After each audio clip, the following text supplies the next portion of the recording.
Hablamos de la Operación Berlín como una historia cómica, como de película cómica mexicana, donde unos como agentes secretos chafísimas se juntaron e intentaron difundir noticias falsas para que no ganara el candidato que ellos odiaran, y pues todo les salió mal, porque se decían intelectuales de alto rendimiento, pero resultaron ser todo lo contrario. Pues esta historia, que en México fue cómica, en Brasil fue trágica, porque sí se salieron con la suya los equivalentes de esta gente, difundieron noticias falsas y lograron que una tragedia sacudiera al país más poblado de América Latina, en una situación que nos va a conmover a todo el mundo por décadas. Entonces invitamos a una compañera brasileña que vive aquí, Cristina Cavalcante, a que viniera a platicarnos qué ha pasado en Brasil en el último año. Estamos conmemorando un año, más o menos, de que mataron en las calles de Río de Janeiro a la concejal socialista Marielle Franco, y que encarcelaron al líder obrero y expresidente de Brasil, Luis Inácio da Silva Lula. Entonces pido a Cristina Cavalcante que se suba aquí para que nos empiece a platicar cómo va la situación en Brasil. Invitamos también al compañero Héctor de la Cueva, de la nueva Central de Trabajadores, que hable sobre este tema. No ha llegado, si llega se nos unirá. Gracias. Pues buenas tardes, compañeros. Muchísimas gracias por la invitación. Me da mucho gusto estar participando de ese espacio tan bonito acá, preparado por la Brigada. Y bueno, pues me da mucho gusto también estar aquí compartiendo un poco de lo que pasa en Brasil, porque creo que fue un proceso muy importante y hay muchas lecciones, ¿no? Muchas enseñanzas a sacar de este proceso. Hace pocos días cumplimos un año de muerte, del asesinato, ¿no? de la concejala Marielle Franco, que era concejala por el PSOL, que fue un partido que se formó ya en los primeros años de gobierno Lula como oposición al PT, en función de las contradicciones y de lo que juzgaban, ¿no? los errores del PT en su gobierno. Y Marielle fue asesinada, en mi lectura, por mucho de lo que representaba. Mucho por el trabajo directo que hacía, porque era como mujer negra, favelada, ¿no? Vivía en Río de Janeiro. Hacía una lucha muy fuerte en contra del papel de la policía y del ejército en las favelas, que hoy trabajan como agentes en pro del Estado para ejecutar un genocidio de la juventud pobre, negra y favelada en Brasil. Entonces Marielle luchaba por los derechos humanos, luchaba para que esta gente dejara de ser tratada como criminales por el Estado, ¿no? Pero Marielle representaba aún más que esto, no solo la lucha del pueblo negro, no solo la lucha de la juventud pobre, pero también de la comunidad LGBT. Y es por todo esto, creo, que intentaron callarla, pero no lograron.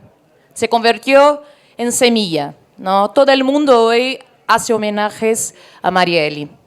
Intentaron callarla con 3 balazos en la cabeza y 1 en el cuello, pero no lograron, porque todos nosotros somos Marielle Franco.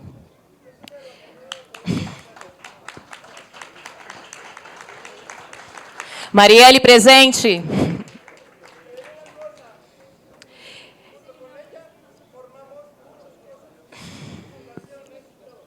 Exacto. También completamos un año de la prisión política de Lula, ¿no? El expresidente. Un proceso que viene siendo cuestionado por juristas de todo el mundo, ¿no? Porque no se llegan a pruebas concretas de lo que tendría hecho. Las acusaciones de lavado de dinero para grandes constructoras, Odebrecht, principalmente, está en la lista, ¿no? Pero fue condenado a 12 años de prisión y efectivamente no se encuentran las pruebas, ¿no? Pero a partir de una campaña masiva de los medios de comunicación hegemónicos en Brasil, lo transformaron en el mandante de lo que sería supuestamente el mayor caso de corrupción que ya pasó en Brasil. Cumplimos también 3 años de que el Congreso brasileño aprobó el impeachment de Dilma Rousseff. Un impeachment también sin crimen de responsabilidad, una acusación de corrupción que tampoco fue comprobada hasta el momento, ¿no? ¿Y cuál es el cuadro actual? El cuadro actual tenemos entonces a Bolsonaro como presidente, a familia Bolsonaro, que tiene vinculaciones directas con las milicias que están siendo investigadas, ¿no?, por el crimen justamente del asesinato de Marielle en el poder. Tenemos un tipo que llegó y ganó las masas populares porque se presentó como un outsider, diciendo que iba a acabar con los privilegios, con la corrupción en Brasil, que iba a acabar con la vieja política, que él era la cara de la nueva política. Mientras él trabajó por 27 años como diputado, y en 27 años, todo lo que sabemos de él fue la aprobación de 2 proyectos. Dice que iba a acabar con los privilegios, pero puso toda su familia, todos sus hijos están en la política involucrados con corrupción y con milicianos, ¿no? La situación económica, un cuadro general de Brasil hoy, ¿no? Estamos con una economía en ahogo. No hay un proyecto de crecimiento y ninguno de los proyectos que se presenta muestra la menor posibilidad de inclusión mínima de las clases populares. Al contrario, hay recortes de gastos sociales, aumento de la pobreza, aumento del desempleo, fin de la valorización salarial, aumento de los combustibles y alimentos. Aparte de esto, ya con el golpe de Dilma, con Michel Temer en 2016, se aprueba una reforma laboral que aumenta la precarización del trabajo y quita derechos. Y se aprueba también un congelamiento del presupuesto público por 20 años en sectores fundamentales como salud y educación. O sea, este nuevo gobierno, o estos golpistas que están en el poder desde 2016, están trabajando por un proyecto antipueblo, ¿no?, que va a matar la gente. Nos va a faltar hospital, nos va a faltar recursos para la seguridad básica de la población, ¿no? En disputa la reforma por la seguridad social. Quiere implementar el sistema de capitalización, que México ya sabe un poco el drama, ¿no? Si se implementa, van a aumentar la edad mínima para la jubilación, van a disminuir la contribución del patrón, van a sacar el papel del Estado en la seguridad social, en la garantía de esa seguridad social, y van a transferir la seguridad social para los bancos, para atender intereses del sistema financiero. Así que la situación es dramática, ¿no? Y mi pregunta, lo que me mueve, ¿no?, comprender este proceso es, ¿qué pasó? ¿Por qué todo vino a ruina después de un cambio de gobierno? ¿Qué hizo? ¿Cuáles fueron los límites, los errores del modelo anterior, del progresismo brasileño, para que toda esta situación se cambiara en pocos años, ¿no? Cambiamos del país símbolo de los mayores logros en América Latina, el gigante, la potencia brasileña, para un país que ahora no tiene dirección. Y es un poco intentando contestar esta pregunta que yo creo que se hace necesario seguir haciendo el balance de lo que fueron las experiencias progresistas en América Latina. Y creo que ese balance es muy especial para México, para el momento que ustedes viven hoy con este cambio de gobierno. Aprender con los errores de los hermanos latinoamericanos. Entonces traje pues algunos de los elementos, cosas que pienso que pueden explicar un poco los límites de lo que fue este modelo y cómo llegamos hasta donde estamos, ¿no? La primera cuestión es que creo que hay que tener claro que lo que pasó con el modelo de Lula fue un gran pacto de clases, ¿no? Un partido que representa a las clases populares, pero que cuando llega al poder asume para sí el proyecto político de la burguesía. ¿Por qué? Porque la solución para Lula era crear una solución pacífica para el conflicto entre capital y trabajo. Entonces lo que hace Lula, siéntase en la mesa de negociación con fracciones de la burguesía y promete crear un modelo que va a dinamizar la economía, que va a traer crecimiento económico y que por eso también va a haber excedentes para aumento salarial, para que las clases populares puedan incluirse mínimamente en este nuevo pacto, ¿no? Y en este nuevo contrato social. Y Lula lo logró. Lula, de hecho, fue un gran gestor del capital. Y logró crear un mecanismo donde todos ganaban, pero de forma desigual. Entonces, benefició el agronegocio porque fomentó las exportaciones, aumentó el número de países con quien tenía relaciones comerciales, benefició a los bancos porque hubo incentivo al crédito para el consumo, pero también porque el gobierno Lula no interfirió en las tasas de interés de los bancos, y las tasas de interés en Brasil son altísimas, ¿no? Benefició a las clases trabajadoras con valoración salarial real, muy distinto del cuadro de México, que por esos años todo se quedó estancado, ¿no? En Brasil tuvimos gano real de salario hasta 2015, ¿no? Benefició a los más pobres con los planes sociales, pero hubieron algunos favoritos, ¿no? Sectores favoritos ahí que fueron más beneficiados, que fueron el sector de la industria, construcción civil y infraestructura. Es donde entra, por ejemplo, Odebrecht, ¿no? Hubieron estos grandes programas de construcción de grandes obras, el PAC, los beneficios que venían del Banco Nacional de Desarrollo Económico y Social de Brasil. Y esta también es la fase extractivista del modelo brasileño, porque esas grandes obras traen despojo, aumentan los conflictos sociales por el derecho a la tierra, a la vivienda, el agua, por el derecho de los pueblos indígenas y de los pueblos originarios de ocupar en los espacios donde van a ser construidas las grandes obras, ¿no? Pero otro límite que creo que hubo también es, pues, una inclusión social que fue de una cierta forma limitada, porque tuvo un énfasis muy grande en la cuestión del consumo. Y ahí vimos los cambios en el propio PT, que en los 90, en su momento de fundación, hablaba de clase, hablaba del poder, del control del fondo público, de los recursos públicos por medio de las clases trabajadoras.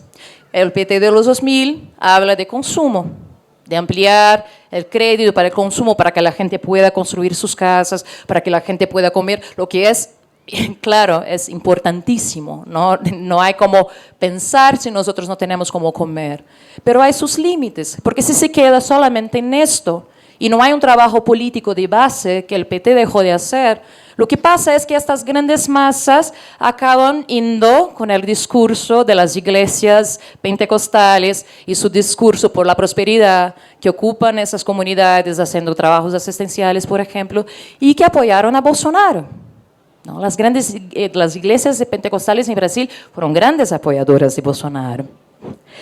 Otro límite que yo veo en el modelo es la concepción de soberanía nacional que se trabajó. Desde los 90, PT presentaba una concepción de soberanía nacional comprendida como mejor inserción de las grandes empresas brasileñas en el mercado internacional. O sea, competir con las grandes multinacionales, poner las empresas brasileñas ahí. ¿Cuál es el problema que yo veo en esto, ¿no? Yo llamo esto de soberanía al revés. ¿Por qué es al revés? Porque fomentó monopolios, y monopolios que se direccionaban para afuera, y no para un programa, un proyecto de desarrollo realmente nacional, preocupados con la nación. Y grandes recursos fueron invertidos en estas grandes empresas, Odebrecht, o JBS, OAS, recursos que venían ¿de dónde? Del Tesoro Nacional, de los tributos, y de los fondos destinados al pago de derechos laborales.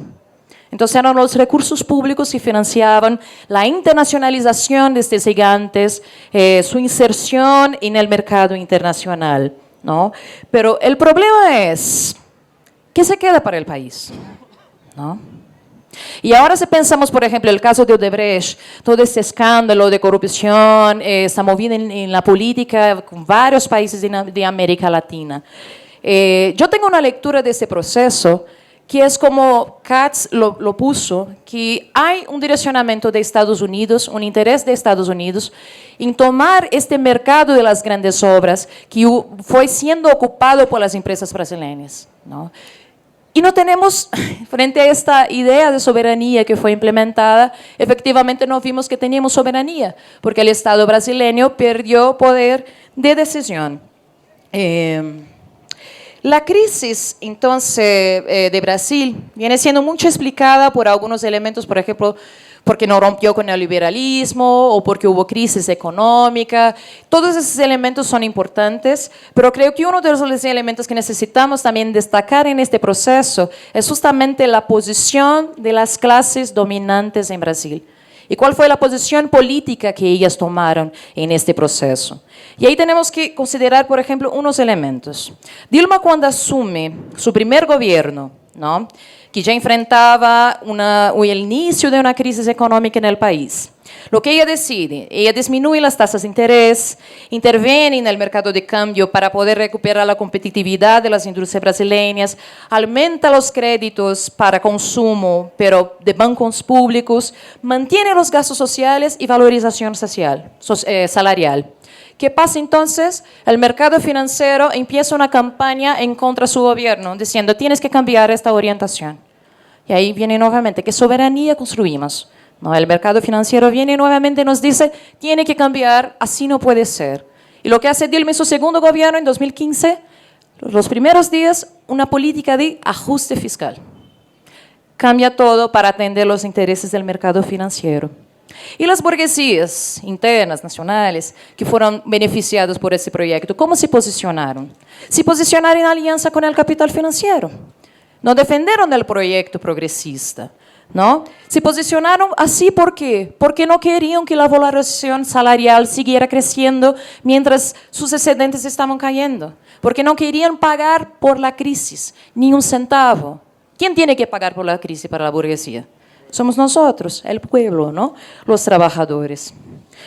Entonces, lo que pongo como cuestión, y creo que es la gran enseñanza del proceso brasileño, es, ¿vale la pena este proyecto de pacificación, de conciliación con las clases dominantes?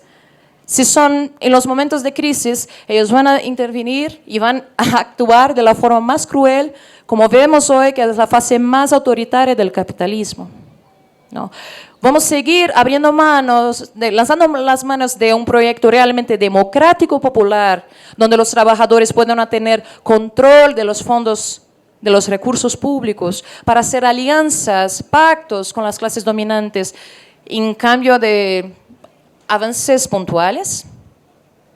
Esa es una cuestión que creo que la izquierda tiene que hacerse, ¿no? Es urgente la izquierda pensar más allá de la experiencia progresista. Ahora, volviendo a la cuestión de la muerte de Marielle y de la prisión de Lula, ¿no?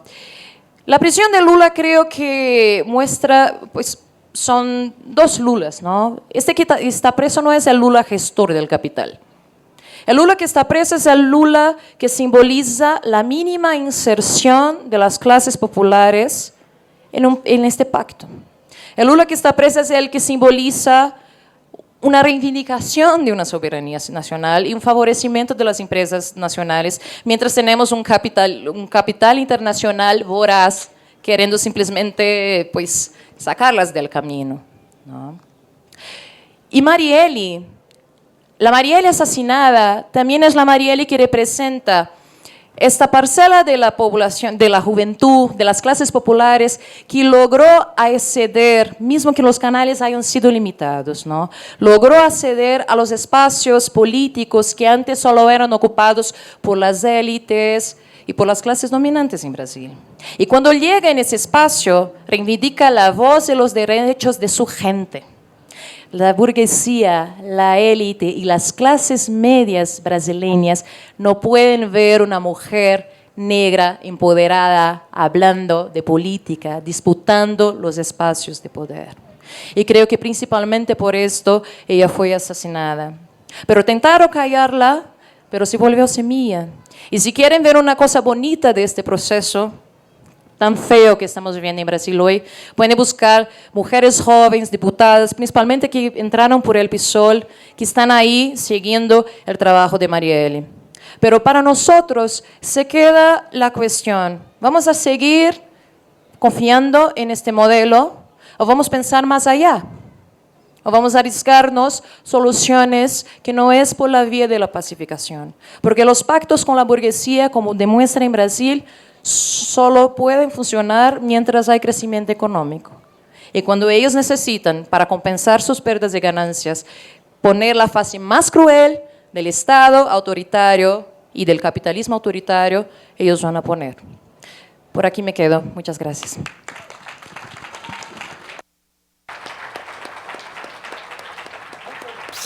Muchas gracias, Cristina. Invitamos también al compañero Héctor de la Cueva como uno de los militantes del movimiento obrero mexicano que ha acompañado la lucha, solidariamente ha acompañado la lucha de Brasil, proponiéndole, bueno, ahorita le propongo como tema, ¿por qué le debe interesar al movimiento obrero mexicano y a la izquierda mexicana el tema de Brasil? Un aplauso más para Cristina y otro para Héctor. Bueno, muchas gracias. Buenas tardes a todas, a todos aquí presentes. Primero agradecer a Paralela en Libertad esta oportunidad de hablar con ustedes esta tarde-noche, a los organizadores de esta mesa, pero sobre todo a ustedes, público, que este domingo de Semana Santa están aquí para reflexionar y intercambiar sobre un tema tan importante como lo que está ocurriendo en Brasil.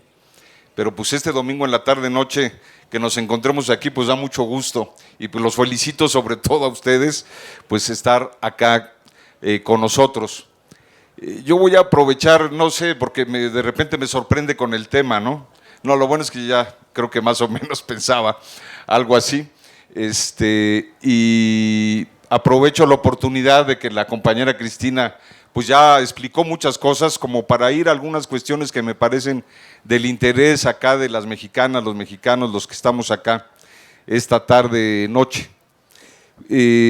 Precisamente porque además sé que en muchos lugares del mundo están ocurriendo actividades por este año de la prisión de Lula, de la muerte de Marielle.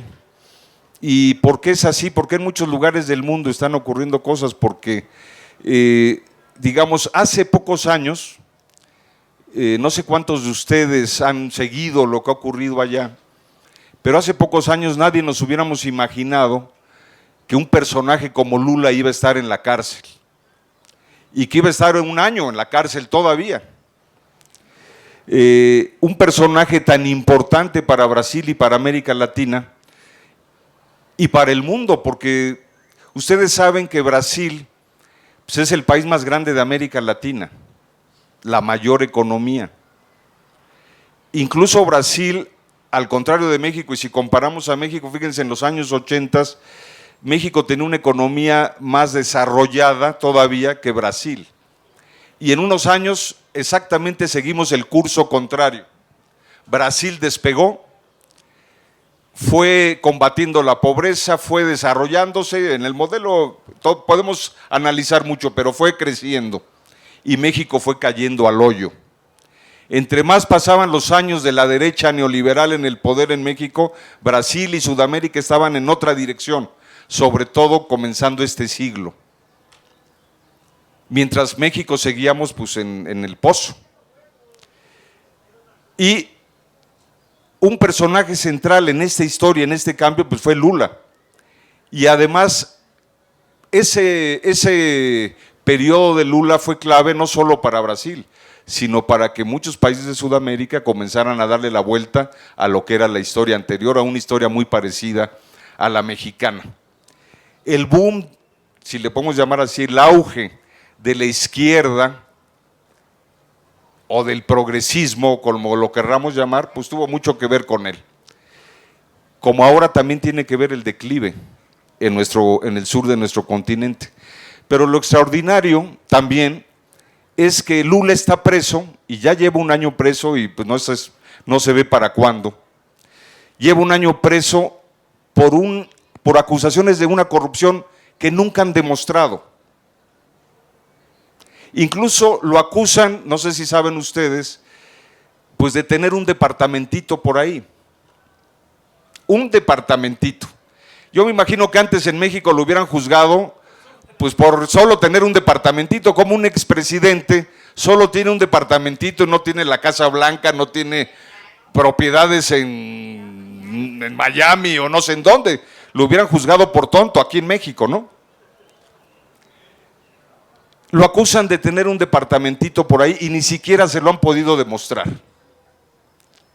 Por eso está preso y lleva más de un año preso uno de los personajes más importantes del mundo y de nuestro continente.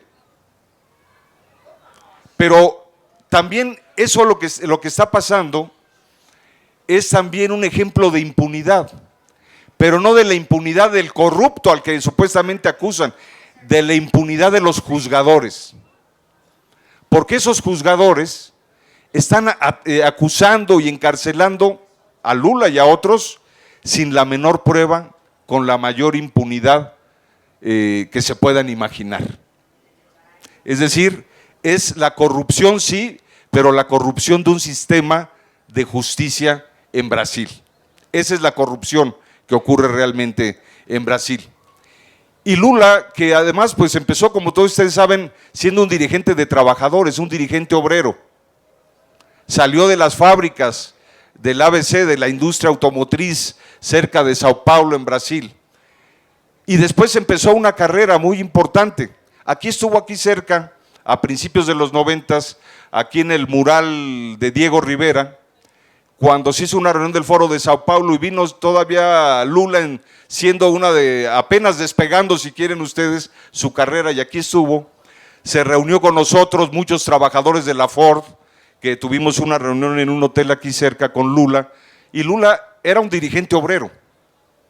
Era un dirigente obrero que además se preocupaba por lo que pasaban con los trabajadores del mundo.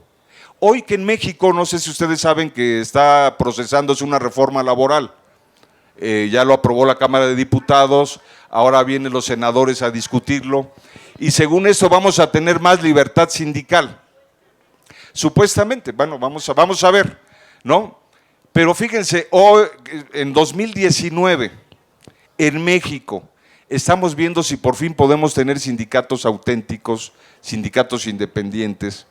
Pero Lula en Brasil, fíjense, hace muchos años, él saliendo de la dictadura militar, también de un sistema absolutamente antidemocrático, con muchos obreros, dijeron adiós a los sindicatos charros, que allá en Brasil les llaman pelegos, ¿no? Allá les dicen pelegos a los charros, que llamamos aquí en México, pero ellos hicieron otros sindicatos, dijeron adiós a esos charros. Hoy en México, que estamos hablando de más libertad sindical, de más democracia, también tenemos que pensar en que hay que ir en grande y echar afuera a todos los dirigentes y mafias corruptas que usurpan la dirección de sindicatos, como el CENTE, como los petroleros, como muchos sindicatos, y tenemos que hacer sindicatos auténticos de la mayoría de la gente que vive de su trabajo en este país. Y ahí hay muchas lecciones que sacar, no de hoy, sino de ese pasado de Brasil, cuando se derrotó a la dictadura, se fue a la democracia y se construyeron alternativas de los trabajadores. Hay que recuperar esa experiencia, hoy sobre todo en México, eso es importante y eso significa Lula también. También otras cosas, porque fíjense, estoy tratando de reflexionar, porque además ya se dijeron muchas cosas importantes, de reflexionar sobre lo que pasa en Brasil, lo que pasa con Lula en relación a México. Y por ejemplo, hoy también estamos a punto de ver que otra vez se ratifica el Tratado de Libre Comercio con Estados Unidos y Canadá. Y ahí sí apoyados por todos, incluyendo el nuevo gobierno. Hay que decirlo. Y en el pasado, ese ascenso en América Latina permitió construir modelos de integración alternativa en el continente, opuestos al modelo que querían imponer los gringos del área de libre comercio de las Américas y del Tratado de Libre Comercio de México, Estados Unidos y Canadá en todo el continente. El hecho de que Brasil haya pasado a lo que esté pasando en Brasil, pues nos deja expensas a los mexicanos de un tratado de libre comercio con los gringos, porque ahora uno de los problemas que tenemos es pues que siempre nos dijeron en el sur, pobre de México, ¿no? Tan lejos de Dios y tan cerca de Estados Unidos. Bueno, ahora seguimos lejos de Dios, seguimos cerca de Estados Unidos, pero ahora ya no tenemos a muchos de nuestros amigos en el sur que significaban un contrapeso a la hegemonía norteamericana. Eso es también una de las cosas que significan pues lo que está pasando con Lula. Y bueno, estar solitos acá con Mr. Trump, aquí al norte, pues es una cosa complicada, un reto complicado para nosotros los mexicanos.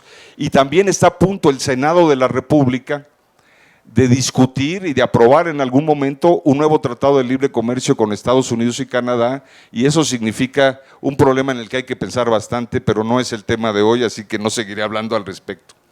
El hecho es de que en Brasil, en los últimos años, se dio un verdadero golpe, porque luego los medios o de muchos lados nos quieren decir, bueno, ahora pasó esto, ahora hubo elecciones, ahora se metió a Lula a la cárcel, etcétera. No, lo que se vino fraguando fue un golpe. Hemos presenciado el desarrollo de un golpe como parte de una estrategia fraguada, obviamente, allá en el Imperio del Norte, con sus aliados en Brasil y en Sudamérica.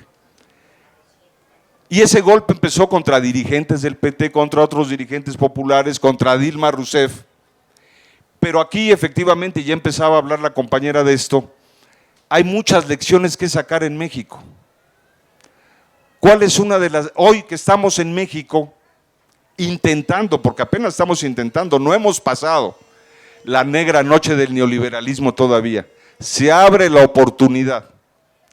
Y también se abre la oportunidad, todavía no estamos, se abre la oportunidad de construir más democracia, una condición mejor para el pueblo mexicano. Ahorita que estamos empezando ese camino, es muy importante efectivamente sacar las lecciones de lo que pasó en Brasil.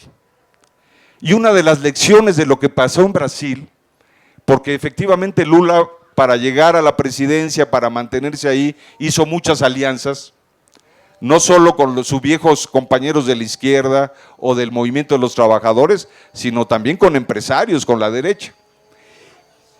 Y les dio a ganar mucho dinero.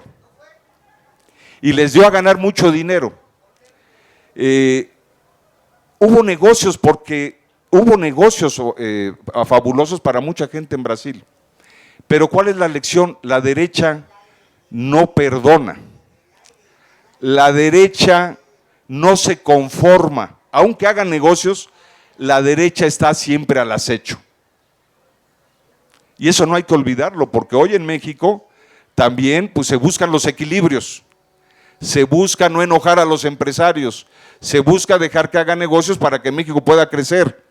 Está bien, pero no hay que olvidar que en Brasil, un país más poderoso que México, más fuerte, un político más fuerte que los que podemos ver aquí, organizaciones más fuertes, sin embargo, sucumbieron a esa derecha, a esos empresarios, a esas fuerzas que se movieron en Brasil y que estuvieron esperando siempre, aun cuando estaban haciendo dinero, estuvieron esperando el momento de clavarle la cuchillada en la espalda a Lula.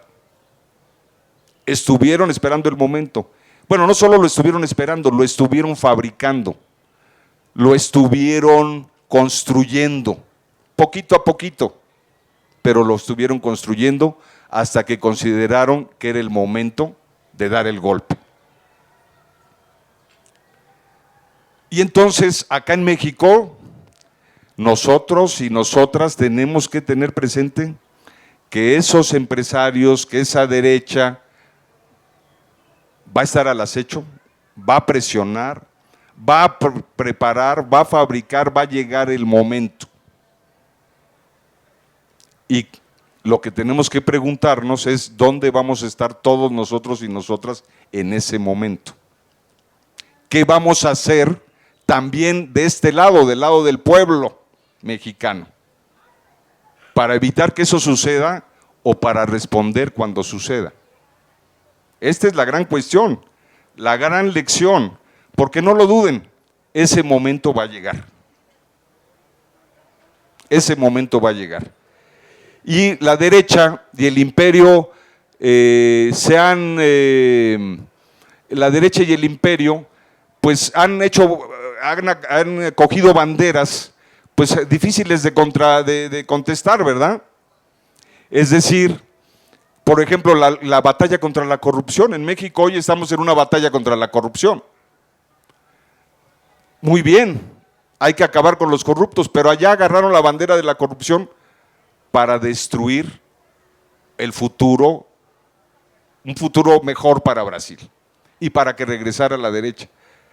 Pero peor aún, porque ¿cómo le hicieron? También ahí hay muchas lecciones y ya hablaba la compañera de esto, porque Lula era el candidato favorito todavía a la presidencia de Brasil. ¿Cómo en unos cuantos meses pasó de ser el favorito para ganar la presidencia a llegar a la cárcel? Hubo una acumulación de golpes, de estrategias desde el imperio, desde las fuerzas poderosas en Brasil y también de errores de este lado, seguramente, antes y durante, y también nuevos métodos que luego pensábamos que eran nuestros. Por ejemplo, no sé si se refirió la compañera a esto, pero la campaña impresionante de mentiras que corrieron en las redes sociales, porque decíamos, no, las redes sociales son nuestros aliados y son a favor de la izquierda y el pueblo y de los movimientos, pero aguas porque la derecha ha aprendido también de nosotros y ahora usa todo eso. Y a veces lo usa mejor que nosotros. La derecha y algunas iglesias y mucha gente conspiró en una campaña monstruosa de mentiras para derrotar al candidato que tuvo que suceder a Lula porque Lula estaba en la cárcel. Destruyeron la opción con toda una estrategia y sobre todo con una cuestión fundamental, la campaña del miedo, del terror. Porque no solo es que la derecha acusó de corrupción, no solo es que la derecha armó toda esta estrategia, es que implantó el miedo, el terror. Y ahí tiene que ver la muerte de Mariel, porque hoy estamos recordando también a esa compañera negra, militante, combativa de Río de Janeiro, ejemplar en muchos sentidos, y la mataron como un mensaje claro de miedo y de terror a la población y a los movimientos. Esa campaña del miedo es un arma fundamental en manos de la derecha. Y es una ironía en Brasil, porque esas fuerzas que derrotaron en este momento, por lo menos hasta ahora y electoralmente, son las fuerzas que lucharon contra la dictadura militar en Brasil también. Pero ahora resulta, ironías históricas, que el que llega al poder, este famoso Bolsonaro, que es peor que Trump, que ya es decir mucho, este fascista, yo no uso la palabra fascista con facilidad, porque a veces se abusa mucho de la palabra fascista, no cualquier personaje de derecha es fascista. No, este sí es un fascista. Este sí es un fascista, y no solo por lo que él piensa, sino por lo que está atrás de él. Y porque efectivamente, como los nazis, han estado moviendo grupos paramilitares para sembrar el terror, para matar a dirigentes como Mariel, para amenazar a otros dirigentes de obreros y populares. Son las bandas armadas que usan los fascistas, y también un cierto apoyo social, hay que decirlo. Un cierto apoyo social, esa es la otra gran lección, porque esa derecha también se asentó en un apoyo social y hay que preguntarse de dónde salió. Pero el que está en el poder ahora en Brasil no es un representante de la derecha, un empresario, no. La historia de Bolsonaro es la historia de un paramilitar, vinculado a los grupos paramilitares desde mucho tiempo atrás en Brasil, vinculado al ejército, vinculado a determinados sectores militares. Los que están llegando, los que llegaron en Brasil al poder, no es simplemente la derecha, no es simplemente los títeres del empresariado, son personajes directos de grupos militares y paramilitares de Brasil. Esa es parte de la tragedia que hoy se vive en Brasil. Y desgraciadamente lo que falta. Entonces, así como fue Brasil muy importante para América Latina en el pasado, y yo creo que para los mexicanos era una luz, junto con otros países como Bolivia, era una luz. Algún día vamos a sacudirnos a la derecha neoliberal corrupta que tenemos en el poder en México y vamos a ir allá al camino que está marcando Sudamérica. Y ahora pues está ocurriendo al revés. Incluso el problema es no solo Brasil, porque los yanquis ya están viendo, ya pusieron los ojos sobre Venezuela. Y eso, como hemos visto, puede significar guerra. No estamos hablando solo de la desestabilización, estamos hablando de que Bolsonaro en Brasil, con Trump en Estados Unidos, están planeando incendiar este continente. Vemos luego lo que pasa en Siria, en el oriente, ¿no? Bueno, ese escenario no está muy lejano hoy en América Latina. Porque el imperio, Bolsonaro y otros, son capaces de traer la guerra a América Latina. Y están puestos los ojos en Venezuela. Y el día de mañana en Bolivia, donde Evo Morales aún mantiene una fuerza importante, pero los yanquis y las multinacionales van por todo. Entonces, lo que pasa en Brasil no es una cuestión que hoy estamos reunidos este domingo aquí, platicando de algo que pasa muy lejos, que está muy mal, es algo que va a tener consecuencias muy grandes, para todos, para toda América Latina y empezando para México. Nos debemos preguntar, ¿México en primer lugar se va a volver a convertir en refugio? Porque ustedes recuerden que en los años 70, cuando los golpes de Estado en América Latina, en Argentina, en Uruguay, en Brasil, en Chile, recibimos a muchos exiliados en México. México se llenó de exiliados de América Latina en los años 70, 80. ¿Nos vamos a volver refugio de nuevo? Lo podemos ser y hay que saber serlo. Hay que saber ser solidarios, hay que saber recibir a los compañeros y compañeras que vengan de allá. Pero sobre todo, hoy que México estamos intentando salir del agujero en el que estábamos, y digo estamos intentando porque todavía no acabamos de salir, Lo que pasó el 1 de julio está abriendo muchas puertas, gracias a que millones de mexicanos y mexicanas dijeron vamos para otro lado. Pero estamos empezando a ver si esto es posible, si podemos dejar a esa derecha atrás, si podemos dejar al neoliberalismo atrás, si podemos llegar por fin a la democracia, si podemos desarrollar de nuevo a México y sacarlo de la miseria en la que está. Estamos empezando a ver si eso es posible. Y a lo mejor hoy, al revés que en el pasado, México es un farito, un foquito, una lucecita para lo que está pasando en Sudamérica. Pero no solo tenemos que saber ser solidarios, sino que tenemos que pensar una cosa. No es una cuestión solo de solidaridad con nuestros compañeros brasileños. Es una cuestión de solidaridad con nosotros mismos. Porque pueden estar seguros de una cosa: no hay futuro para México si la derecha y los yanquis siguen avanzando en América Latina, país tras país, porque al rato vienen por México. No vamos a poder llegar a la democracia total, al desarrollo, a recuperar el desarrollo en México, a tener otro modelo económico, a tener otras alternativas, si no ayudamos a detener y a darle vuelta a la tortilla allá en América del Sur. No hay futuro para nosotros si no ayudamos a darle vuelta a la tortilla allá en América del Sur. Y así tenemos que ver la solidaridad. Y ese es el significado hoy de exigir la libertad de Lula. Porque mientras Lula esté en la cárcel, es un golpe no solo contra Brasil, es un golpe para todos los que luchamos por otro futuro para América Latina, los que luchamos para otro futuro para México. Tener un personaje de esa importancia en la cárcel es tener un rehén, no solo para los movimientos brasileños, sino para todos los movimientos de América Latina. Por eso hoy exigir la libertad de Lula en primer lugar es estratégico.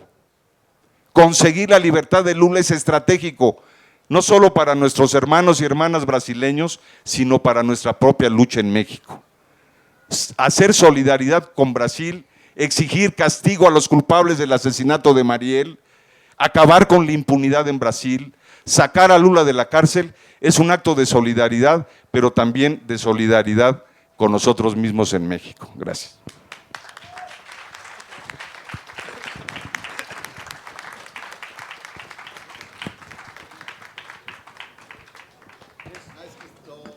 Sí. Algunas anécdotas para darle concreción que querría yo añadir antes de darles a ustedes la palabra, por si quieren hacer alguna pregunta. Para darle concreción a cuando hablamos de derrota, del tamaño de la derrota que se vivió en Brasil. ¿No? Algunas imágenes que la prensa internacional nos ha mostrado. Ayer o hace 2 días vi una imagen que alguien grabó en una escuela, creo que era una secundaria, donde los policías militares estaban llevando arrastrado a un maestro, porque uno de los alumnos lo acusó de estar haciendo lo que ellos llaman ideología. Ideología quiere decir enseñar, por ejemplo, la evolución, la teoría de la evolución, o enseñar historia social.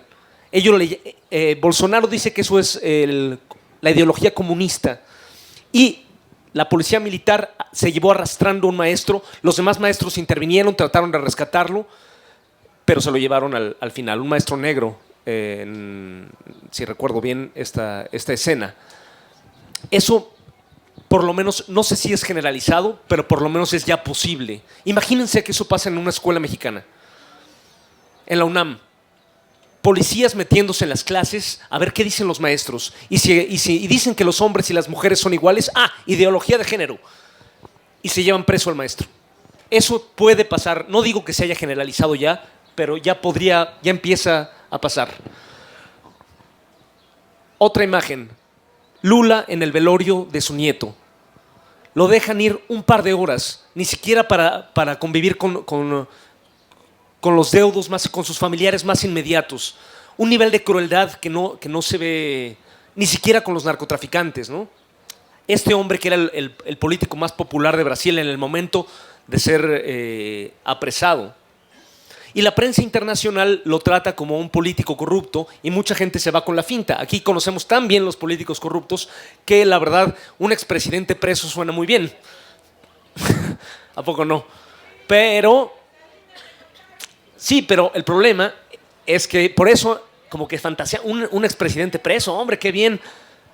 El problema es que no es solo un expresidente, como decía Chris,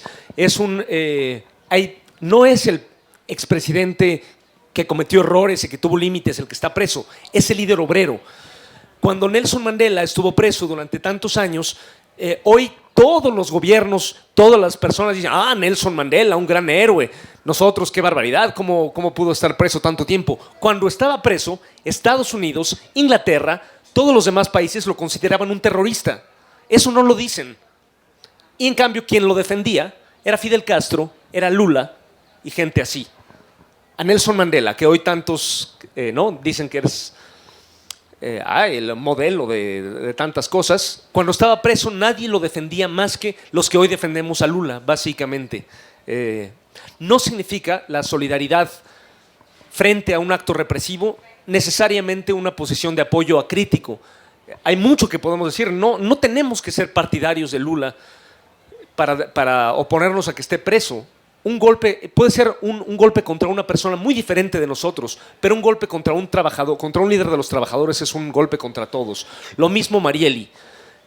Su partido, el PSOL, pues es otro partido que el de Lula, opositor, compartió muchísimas de las políticas del PT, hay que decirlo también. Apoyó muchísimas de las políticas del PT en su momento y es una decisión relativamente reciente del PT. Pero obviamente Marieli es uno de nosotros y como también el senador del PSOL que fue obligado a renunciar, el primer no senador, diputado federal abiertamente homosexual de Brasil, fue obligado a renunciar por las amenazas de muerte que recibía. Eso es la violencia autoritaria o sea, y abandonar Brasil. Imagínense ustedes, un diputado electo por el pueblo que tiene que dejar su escaño por las amenazas de muerte de estos gorilas, con respeto para los verdaderos gorilas, ¿no? Que son unos animales unos animales hermosos que jamás han llegado a la brutalidad de los gorilas lampiños que a veces que han gobernado América Latina. Nada más querría añadir o sea, también algo para darles qué tanto pesa esto. En las noticias sale con cierta regularidad cualquier cosa que pasa en Venezuela y casi cualquier cosa que pasa en Nicaragua, donde hay un gobierno bastante jodido, que tiene un origen de izquierda, pero que ha hecho bastantes cosas por lo menos discutibles. El tamaño de Nicaragua es el tamaño de una pequeña ciudad brasileña. Brasil es un continente, y un continente que está aquí a la vuelta. En Brasil hay una enorme producción automotriz, por ejemplo, Volkswagen. Hace poco platicábamos con un compañero obrero de la Volkswagen sobre los brasileños habían logrado arrancarle al gran consorcio imperialista alemán de Volkswagen contratos que nosotros en México ya quisiéramos, salarios mucho más altos después de décadas de lucha obrera. Eso es lo que está atacando Bolsonaro. Y si bajan los salarios de la Volkswagen en Brasil, no tienen por qué no bajar en México si no nos resistimos. Ese es el tipo de cosa que decía Héctor. Me parece que es una definición de toda solidaridad. No se trata de caridad, no se trata de, ay, pobrecitos. Defenderlos a ellos es defendernos nosotros mismos, ¿no? Si baja el valor del trabajo en la Volkswagen Brasil, baja el valor del trabajo en la Volkswagen México y en la India, etcétera, ¿no? A veces quizá la barrera lingüística impide que nos enteremos de las noticias de lo que pasa ya tan rápidamente como de lo que pasa en otros lados. Pero tampoco Bolsonaro es este personaje cómico. Es cómico, pero en un sentido terrible, porque gobierna el destino de miles de personas. Sí es cómico, ¿no? Dice unas tonterías, cada día dice una tontería mayor que la anterior. Es un ignorante y un defensor de la ignorancia. Él firmaría la consigna franquista de viva la muerte, muera la inteligencia, ¿no? Sería algo que Bolsonaro apoyaría perfectamente. Es cómico, dice muchas tonterías, su servilismo con Estados Unidos mezclado con su chauvinismo nacional, ese patrioterismo que se cae a la primera que se tiene que inclinar ante Trump. Es cómico, pero es trágico también por estas cuestiones, ¿no? Por eso hicimos esta mesa. Cristina sabe mucho de muchas cosas, ha estudiado el tema. Héctor también ha acompañado esta lucha durante muchos meses. Entonces, los invito, si alguien tiene alguna pregunta, un comentario que hacer, váyanse acercando para hacerlo más, hemos propuesto para hacerlo más expedito. Si hay más de uno, primero las 2 o 3 preguntas y después las va reponiendo nuestros invitados. Bueno, sí, 2 preguntas. Para el compañero Héctor de la Cueva, acudo a su experiencia de conocedor de la psicología del trabajador mexicano por sus años que tiene de asesor sindical de sindicatos de trabajadores. ¿Cómo entender el hecho de que millones de trabajadores brasileños, a pesar de que fueron sacados de la pobreza por la implementación de programas sociales de Lula, cómo entender ese cambio? Aquí en México decimos, para información a la compañera, que hay la ley del péndulo, a veces un gobierno de derecha e inmediatamente después un gobierno de izquierda. ¿Cómo entender que esos millones de trabajadores se volcaran a las urnas a favor de Bolsonaro? Es una pregunta. Y para la compañera, que nos pudiera transmitir un momento álgido de la campaña de las mujeres en Brasil, que además se replicó en varios países de América Latina, para tratar de evitar la llegada de Bolsonaro a la presidencia de Brasil con la campaña Él no, él nunca. Gracias. Buenas noches. Primero felicitar a los ponentes. Muy buena la exposición. Me llamo Venancio, soy brasileño también, estudiante del tema y vivo en México hace un rato. Yo quiero que hable un poco más de dos cuestiones a mí que me hacen mucho ruido. Primero, ¿existe alternativa? O sea, yo pienso, veo lo que pasó en Brasil frente al discurso neoliberal de no hay alternativa, de que ese discurso cínico, de que los salarios siempre tienen que bajar, hay que privatizar, si no vamos a ahondarnos en la globalización, no vamos a estar aislados, ¿no? Y Brasil mostró que sí podía valorizar el salario, sí podía incluir y no se aislaron, ¿no? Pero también aún existe lucha de clases, porque hubo un momento que no, todos somos, están los malos contra los buenos, no, existen dos clases sociales fundamentales. Y ese gana-gana, una clase traicionó a Lula, ¿sí? Y no fue la trabajadora, fue la dominante, y él dio todo hasta el final. Entonces, no olvidarse que sigue habiendo lucha de clase y cómo tener un protagonismo, mantener el protagonismo frente a un gobierno que a veces va a estar, o sea, que puede avanzar, pero tenemos que avanzar más. O sea, un programa que, claro, estamos hablando de, vivimos aún en el capitalismo, ¿no? Pero cómo avanzar en el protagonismo social y garantizar un programa popular. Gracias.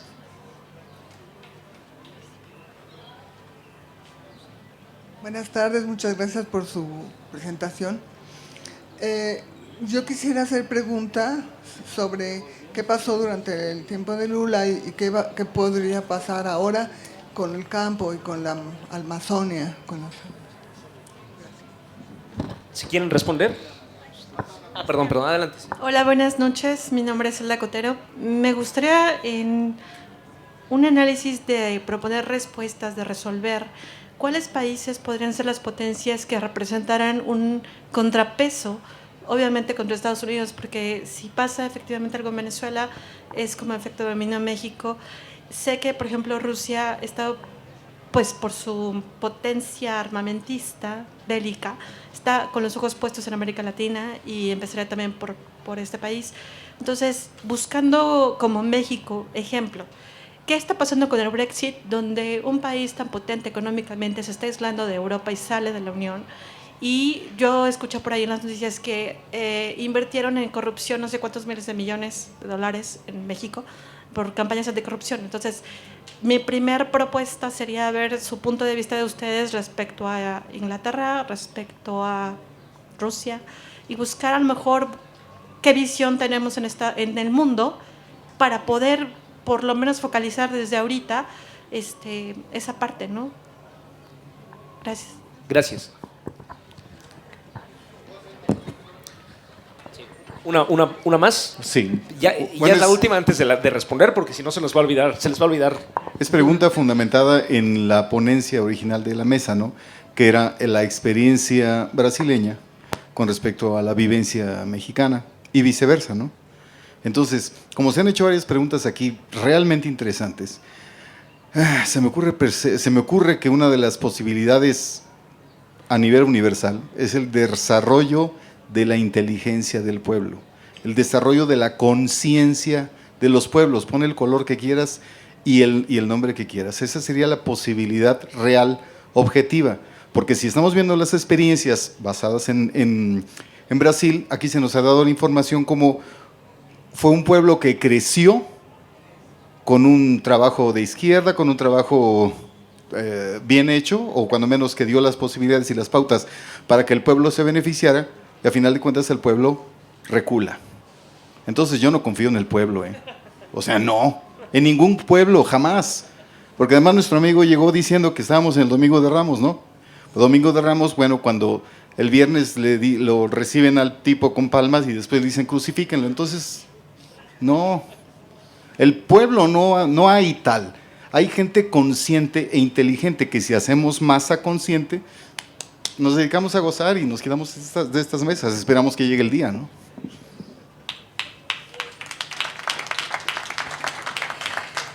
Pues voy a intentar recordar de todo porque ya, ya me perdí un poquito, pero empezando por la cuestión del INAO.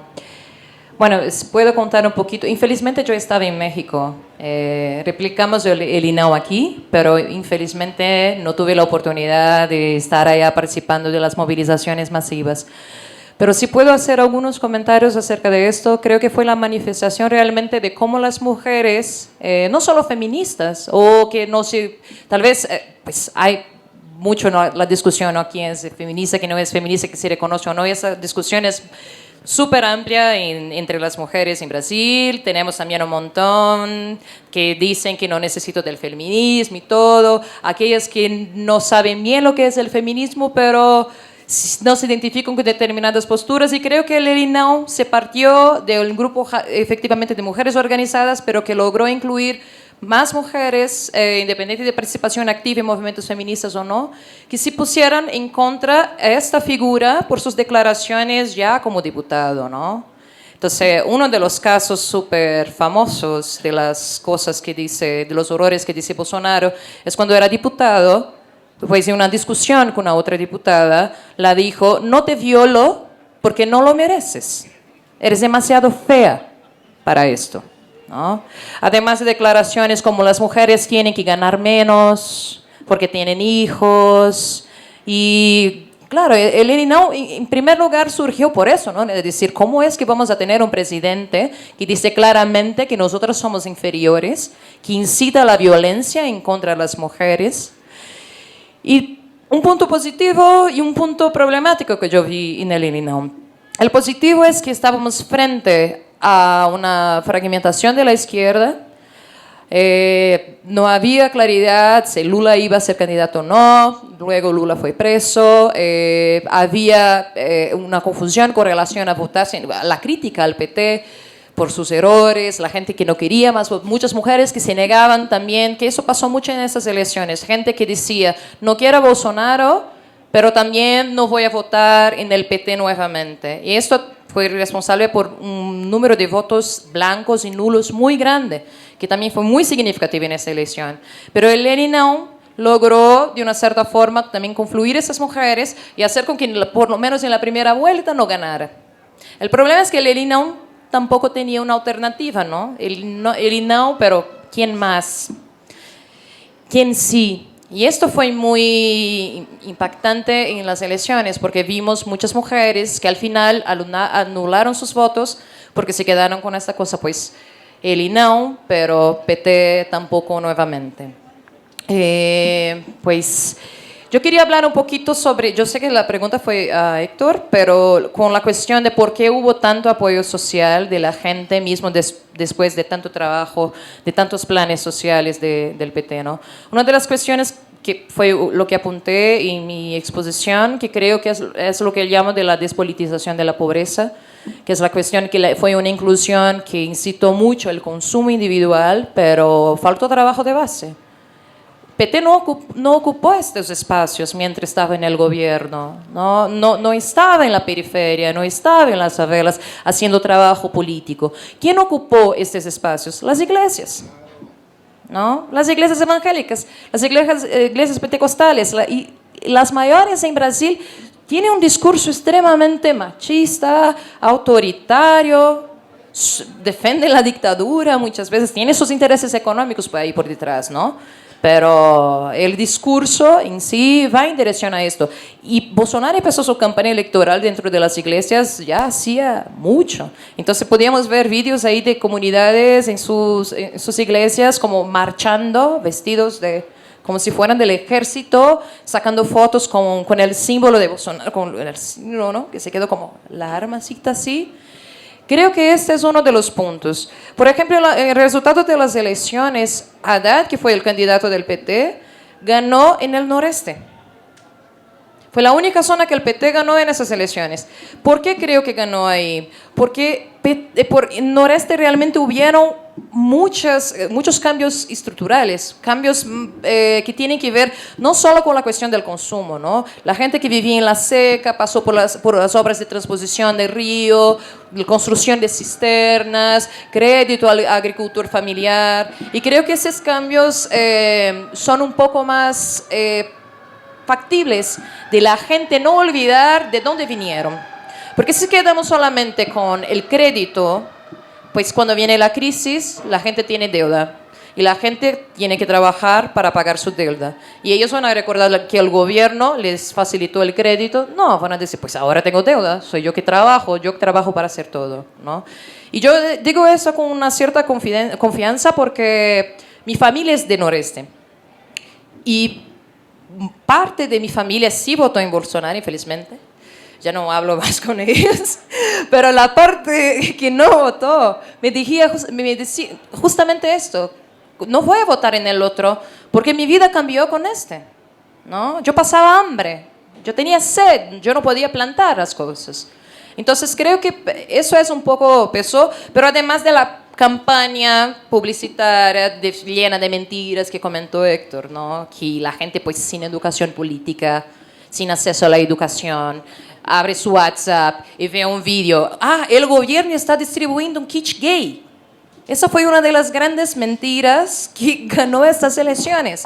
Kits gays. O sea, según esta mentira, bueno, ¿puedes explicar un poco? Porque creo que es tan increíble que tal vez no sepan a qué se refiere esta... Sí, es que, bueno, Haddad, que fue el candidato de PT, fue también ministro de la Educación durante los gobiernos de Lula. Y bueno, se creó esta mentira desde entonces que el gobierno incentivaba las prácticas homosexuales porque orientaba a los profesores a hacer discusión de género. Pero ver, discusión de género es una cosa, ¿no? Incitar a la homosexualidad es otra cosa completamente distinta. Y inventaron mentiras, así que hay algunas cosas que tengo vergüenza de hablar. Sí, me da vergüenza, ¿no? Oscar lo va. O sea, la mentira era que en las escuelas públicas se les enseñaba a chupar penes a los hombres. La educación sexual, por desgracia, nunca ha llegado a ser tan específica, pero este tipo de cosas se decía, ¿no? Recuerda, ¿no? Las mentiras de la Alemania nazi contra los comunistas, contra los judíos, fantásticas, ¿no? O sea, que no tienen nada de base, ni remo. Todos tienen un hijo en la escuela, pueden corroborar con sus propios ojos que no pasan semejantes cosas. Y sin embargo, basta con que tu pastor te diga para que no, es tan grave que debo impedirlo a toda costa. Como decíamos ayer, Andrés Manuel le pagan los rusos. No hay bases para creerlo, no importa si alguien me lo dice. Pues bueno, sí, fueron esas grandes mentiras que inventaron y era increíble cómo la gente creía. Y bueno, yo cuando viví en Brasil daba clases en la secundaria, ¿no? Y la práctica principalmente entre las clases medias es no ir a la reunión y después llamar al profesor directamente para saber lo que pasa. Y lo que nosotros decimos es, si realmente creen que el gobierno está haciendo eso porque nunca entraron en escuela. Nunca fueron a una junta de padres, no tienen idea de lo que pasa con sus hijos en las escuelas, ¿no? Pero la gente cree. Y digo así que la gente cree porque realmente tengo familiares que lo creen así. Y yo decía, soy profesora, por Dios, ¿crees que yo hago eso? No, porque el gobierno... Y bueno, además fue una campaña masiva construida desde el gobierno de Lula como en contra de la corrupción, poniendo el PT como el partido más corrupto de la historia. Como Héctor bien dijo, ¿no? Estas estrategias fueron siendo construidas a lo largo de los gobiernos de PT, no fue de una hora para otra. Entonces creo que estos elementos un poco explican, no todo, pero algo sí. La cuestión de la Amazonia, no puedo dar mucha información porque realmente no soy estudiante del tema. Lo que puedo decir es que, bueno, como intenté decir en mi exposición, hubo un gran apoyo al agronegocio durante los gobiernos Lula y Dilma. Y hubo una penetración muy fuerte del capital financiero internacional en la Amazonia, contribuyendo para el desmatamiento y todo. Pues la perspectiva es que empeore aún más, ¿no? Las medidas iniciales que este gobierno viene diciendo es permitir aún más desmatamiento, favorecer aún más el agronegocio. Tenemos un ministro de Bolsonaro que dice que no cree en calentamiento global y calentamiento global es una conspiración gramsciana, marxista, ¿no? Entonces el escenario es horrible y principalmente con esa aproximación con Estados Unidos y con las multinacionales del imperio, pues La intención es vender efectivamente a Amazonas, pero no hay que perder de vista que este modelo progresista en Brasil tampoco hubo una preocupación seria de preservación. Hubo muchísimo favorecimiento del agronegocio y si vemos, por ejemplo, el número de conflictos en el campo durante el periodo, tuvieron una elevación significativa. Y acerca de las alternativas que Venancio pregunta, es mi amigo, yo diría para que tú vengas acá, porque tú está escribiendo su tesis y acabas de escribir justamente sobre esto, ¿no? Yo no tengo una receta. No soy tan aplicado como tú, aún tengo que hacer el trabajo de pensar más sistemáticamente. Ahora me quedo muy cómoda en la crítica. Pero yo creo que más que nada la alternativa, y ahí hablando de cientista social, no politóloga, es la cuestión central de una democracia efectivamente popular, ¿no? Y que la población pueda tener más control de dónde el Estado va a aplicar los excedentes. Tenga control efectivamente y participación en la decisión del uso de los fondos públicos, que no invirtamos en monopolios en sí, en el pequeño agricultor, en las cooperativas, ¿no? En formas colectivas de producción. Y creo que es esto.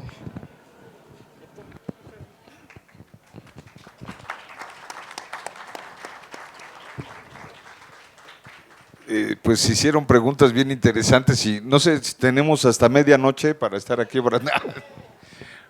Porque no, pues está complicado responder en poco tiempo, ¿no? Voy a empezar por la última pregunta y a terminar con las primeras, ¿no? O una de las últimas. Porque preguntaba una compañera y bueno, ¿y ahora qué países pueden hacer contrapeso, no? Digo, ahí tendríamos que dedicarle todo este tema, ¿no? Porque estamos en un momento en el que está cambiando todo lo que era la arquitectura de la globalización neoliberal pasada. Trump significa eso. No porque se vaya a acabar la globalización, porque las cadenas productivas en todo el mundo siguen muy vinculadas y porque aunque diga que México le va a poner un muro y lo que quieran, la integración económica de las cadenas está ahí, no es tan fácil. Pero sí están destruyendo mucho de la vieja arquitectura global y hablar de contrapesos hoy, pues no sé, dices Rusia, pues sí es un contrapeso, va a Venezuela y dice no te metas, porque además también es una potencia militar, pero Rusia no es la Unión Soviética, es otra Rusia. Entonces, esa Rusia que también es empresarial y lo que tú quieras, ¿qué contrapeso significa? Hay un contrapeso político de poderes entre potencias, ¿verdad? Pero no es una contrapeso de otro tipo. China es mayor contrapeso. Estados Unidos está principalmente preocupado por China. China es verdaderamente el reto, el desafío mayor para la hegemonía norteamericana, hoy y hacia futuro. China es un reto. Y todo eso está cambiando el escenario del mundo. La integración de la Unión Europea está en crisis. El Brexit es solo una parte de la crisis de ese modelo de integración que es la Unión Europea. Todo lo que se construyó en la arquitectura, sobre todo las instancias multilaterales, en principios de este siglo sobre todo, está por cambiar, está cambiando, está siendo atacado por esos nuevos estrategas que están en Estados Unidos y en otros lugares. ¿Cuáles son y se están desapareciendo los contrapesos que habíamos alcanzado tímidamente a construir en el sur? Por ejemplo, el gobierno de Bolsonaro acaba de anunciar que Brasil sale del Mercosur, del UNASUR. Hubo modelos de integración alternativos a lo que quería la hegemonía norteamericana en los años pasados.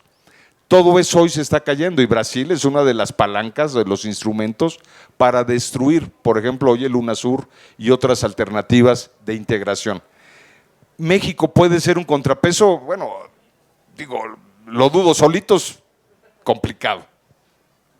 Ahí está Bolivia todavía y Bolivia pues representa una gran posibilidad para el desarrollo todavía, pero los poderes tienen el ojo puesto sobre Bolivia también. Entonces, difícil contestar tu pregunta así en 3 minutos, pues ¿cuáles son los contrapesos? No están existiendo hoy.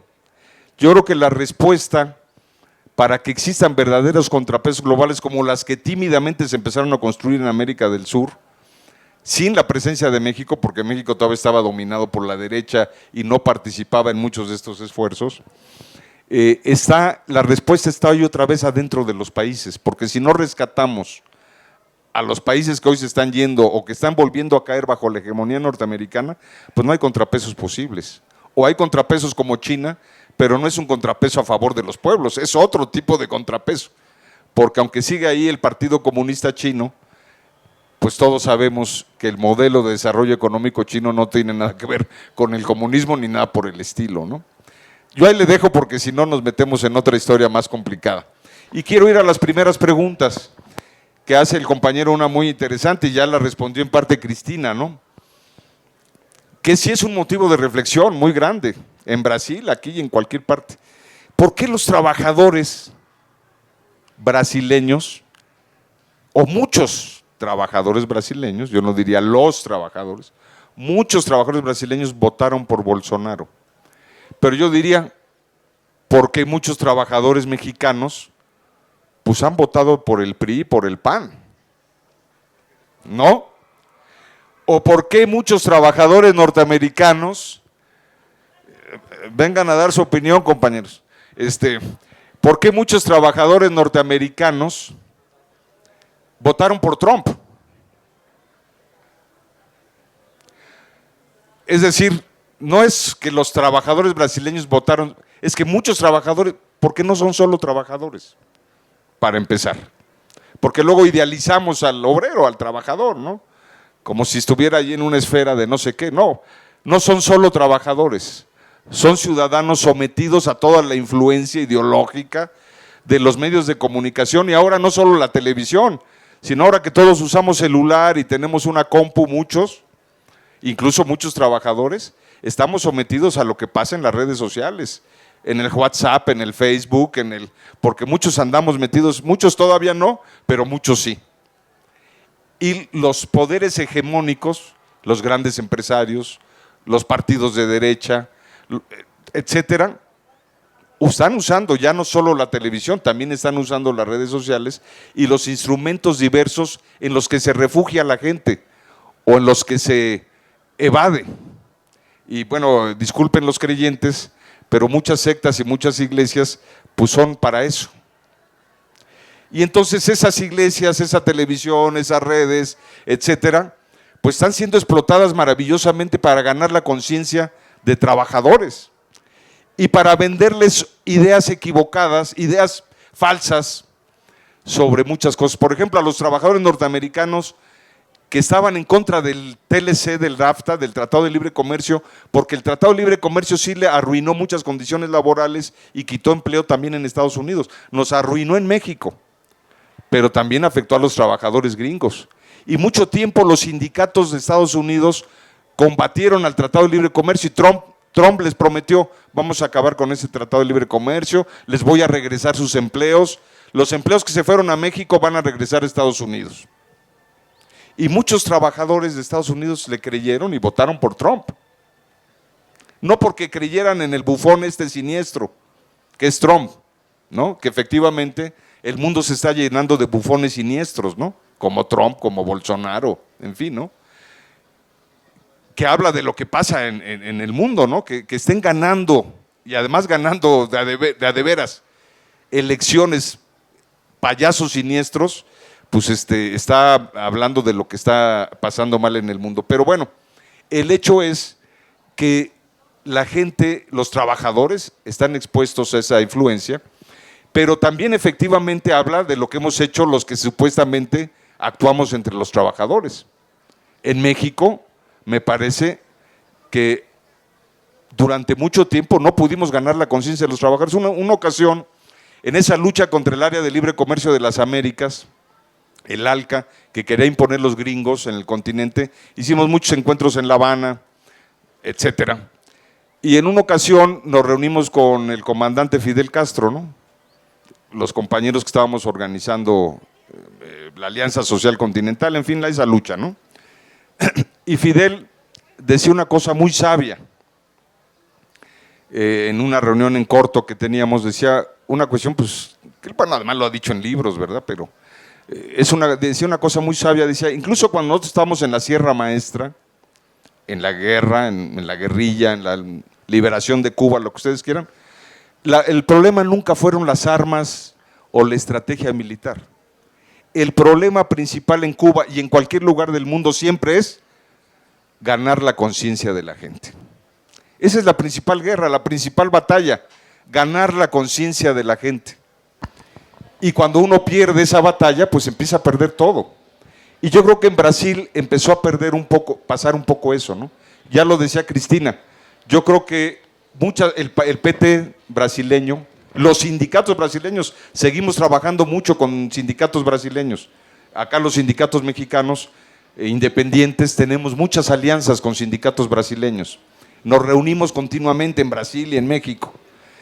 Y los compañeros dirigentes brasileños, de los mismos de donde salió Lula, del ABC, de dirigentes del automóvil de Brasil, que estuvimos en diciembre reunidos precisamente allí en el ABC de Sao Paulo, los compañeros dirigentes sindicales decían, bueno, es que claro que nosotros, decíamos, el presidente salió de nosotros, es un presidente obrero, es nuestro amigo, y dejamos de hacer lo que teníamos que hacer como sindicatos.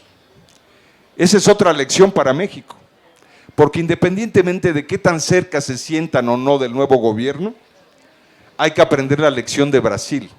Los sindicatos, las organizaciones populares, las organizaciones de trabajadores tienen que seguir haciendo su trabajo como lo que son. Y el PT olvidó de hacer lo que tenía que hacer, porque estaba en el gobierno. Y muchos cuadros del PT se fueron al gobierno. Muchas organizaciones sociales se vaciaron. Muchos de los principales ¿Alguno cuadros… se les fue al Fondo de Cultura Económica de Brasil? ¿Perdón? ¿Alguno le…? No, digo, porque a veces pasa que algunas organizaciones… No me hagas hablar. Bueno, ya no estamos para acabar. Bueno, es que hay una pregunta breve, compañero. Bueno…